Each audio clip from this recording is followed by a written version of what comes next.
د لغمان ولایت پیژندنه.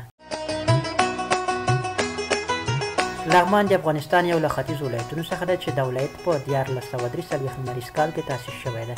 مرکز مهترلام ښار دی. لغمان ولایت 3.3 کیلومتره مربع مساحت لري. په 2009 کال کې د سرشمېرنې له مخې د دې ولایت نفوس 415,000 تنه اټکل شوی دی او د بحر له سطحې څخه 702 متره لوړ دی. په دې ولایت کې پښتانه، تاجک او پشهي ډېر میشت دي. د وروستیو سرشمېرنو له مخې پښتانه پکې 85%، تاجک او پشهي پکې 21% دي.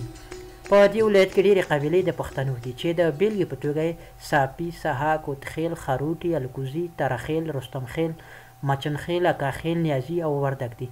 لغمان د هندوکش غرونو په لمنه کې د کابل سیند تر غاړې پروت دی. د الینګار او الیشنګ سیندونو یې ښکلا نوره هم زیاته کړې ده. د لغمان ولایت ټول کلي تقریبا 640 دي. یو مهال د الیانانو له مربوطاتو څخه و او همداشان د بودایي مدنیت د دې سیمې مرکز بلل شوی دی. د لغمان سویل ختیځ او سویل ته ننګرهار، شمال ختیځ ته کونړ، شمال ته نورستان، شمال لویدیځ ته پنجشیر او لویدیځ ته کابل او کاپیسا ولایتونه موقعیت لري. لغمان ولایت د مرکز په ګډون 6 اداري واحدونه لري. مهترلام د دې ولایت مرکز، الیشنګ، الینګار، دولت شاه، قرغایي او بادپخې ولسوالۍ دي.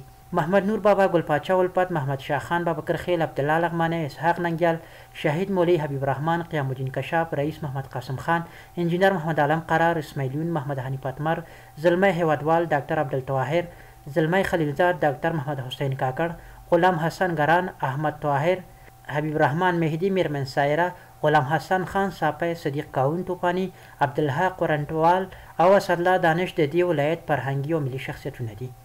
په لغمان کې د کابل سیند ترڅنګ د الینګار او الیشنګ سیندونه بهیږي او د دې ترڅنګ ګڼ شمېر کاریزونه هم لري. د اوبو د پراخو زیرمو له امله د دې ولایت ډېر خلک په کرنه بوخت دي. د دې ولایت د سبزي او نورو فصلونو حاصلات د دې ولایت د اړتیاو ترڅنګ د ختیځو ولایتونو او کابل ولایت اړتیاوې هم پوره کوي. په دې ولایت کې د وریجو، لوبیا، بېلابېل ډوله ترکاري، سبزیجات، نارنج، مالټې، لیمو، کینو، ګني، مڼې، زردالو، چهارمغز او داسې نور تولیدات لري. د دغه ولایت په غرنیو سیمو کې د جلغوزیو ځنګلونه هم شته ده. دغه راز د ارچي، نختر، چینار او نور بېلابېل ډوله پراخ ځنګلونه لري. په لغمان ولایت کې د الینګار او الیشنګ 2 لوی سیندونه بهیږي چې بیا په قرغیو ولسوالۍ کې له کابل سیند سره یوځای کیږي. د دې ولایت د قرغیو ولسوالۍ اړوند د ډورنټي په سیمه کې د اوبو برېښنا بند شته، خو له برېښنا او اوبو څخه یې د ننګرهار ولایت لپاره ګټه اخیستل کیږي. د دې ولایت د قرغیو ولسوالیو کې د سیند تر غاړې د کبانو یوه لویه پروژه وه، خو له بده مرغه اوس له کاره لوېدلې ده. په دې ولایت کې د نورو لوبو ترڅنګ والیبال، فوټبال ترسره کیږي، خو په دې وروستیو کې په دې ولایت کې د کرکټ لوبو ډېره وده کړې ده. ولایت منتخبه لوبډله لري او په ملي لوبډله کې هم د دې ولایت لوبغاړي ځای موندلی دی. د کرکټ لوبه د دې ولایت د مرکز مهترلام ترڅنګ په ولسوالیو کې هم ښه پرمختګ کړی دی. دغه راز په دې ولایت کې رسمي لوبې لکه تکواندو، بوکسینګ، کاراته او نورې ترسره کیږي. لغمان هم یو له هغو ولایتو څخه ده چې د ځوان کهول ډېره برخه یې زده کړو بوخته ده. په لغمان ولایت کې شاوخوا 2901 ښوونځي موجود دي چې 119 لیسې او پاتې نور یې لومړنۍ او منځنۍ ښوونځي دي. د پوهنې ریاست چارواکو د معلوماتو له مخې د یاد ولایت ټول زده کوونکي 108,101 ته رسېږي چې 80,613 نجونې او پاتې هلکان دي. لغمان ولایت د خپل ستراتیژیک موقعیت له مخې د صنعت لپاره ښه او غوره چاپېریال لري، خو هغه رنګه صنعت چې په کار په لغمان کې وده نه ده کړې. دغه ولایت ډېر ښه آب و هوا لري چې د کار کولو لپاره ډېر ور شرایط پکې موجود دي. په دغه ولایت کې صنعتي فابریکې ډېرې کمې تر سترګو کېږي او که چېرته موجود هم وي نو ډېرې وړې فابریکې دي. لکه څرنګه چې لغمان د ننګرهار سره ګډه پوله لري، په دغه ولایت کې هم کلتوري چارې ډېرې ښې او چټکې پر مخ روانې دي. په یاد ولایت کې فرهنګي ټولنې هم فعالیت کوي. د بېلګې په ډول لغمان فرهنګیون، د ختیځ سیمې لیکوالانو او ژورنالستانو خپلواکه ټولنه، لغمان ادبي بهیر، لمپکه فرهنګي بنسټ. په لغمان ولایت کې هر کال د سمسور لغمان په نوم د اطلاعات او کلتور په ریاست کې یوه دودیزه پسرلنۍ مشاعره هم کیږي چې هر کال پکې د ګاونډیو ولایتونو سربیره پلازمینې کابل څخه هم شاعران ورته راځي.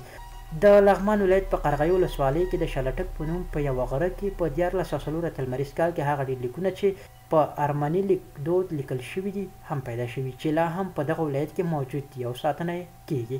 د لغمان ولایت لسګونه پشهي شاعران هم لري چې تر دې دمه یې په دغه ولایت کې 4 تذکرې هم چاپ شوي دي. لغمان هم د یو شمېر نورو ولایتونو په څېر ځانګړې موسیقي لري چې پکې هارمونیا، طبله، نغاره، سورنۍ او داسې نور د یادونې وړ دي. د دغه ولایت ډېر محلي هنرمندان سروکي، لوبې او بګټۍ وایي.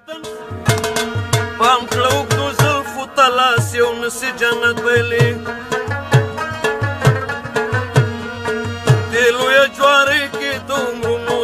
تطفيلي